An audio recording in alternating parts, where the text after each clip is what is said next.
তারা করে চলে যাবে। এই মানুষগুলোর কথাই আল্লাহ তাআলা বলতেছেন, উলাইকা কাল আনাম বাল হুম আদাল।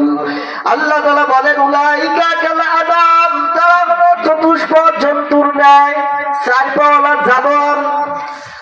এই চার পাওয়ালা জানোয়ার বলতে আমরা সব চাইতে নিকৃষ্ট প্রাণী জানি হলো শূকর। এই দুনিয়াতে আমরা তাকে ঘৃণা করি, সেই প্রাণীকে ঘৃণা করি। এই যে শূকর, আমি বললাম কোরআনের মধ্যে নাম এসেছে খিনজিল। খিনজিলকে আল্লাহ তাআলা নিকৃষ্টতম প্রাণী বলে ঘোষণা করেছেন। অথচ এই খিনজিল কি বলে? আল্লামা কামালউদ্দিন দারিমি রাহমাতুল্লাহি আলাইহি তার হায়াতুল হায়ান কিতাবের মধ্যে লেখে, এই সমস্ত প্রাণীদের জীবনী সম্পর্কে তিনি কিতাবের মধ্যে লিখেছেন।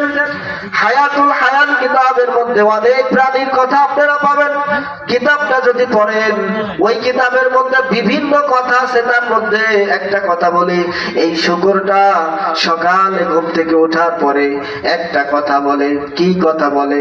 শূকর বলে, আল্লাহ, এই জমিনের ভিতরে যারা নামাজ পড়ে না, তোমার হুকুম পালন করে না, এই বেনামাজির সঙ্গে আমাকে সাক্ষাৎ করায়ও না। বলে নাউযুবিল্লাহ।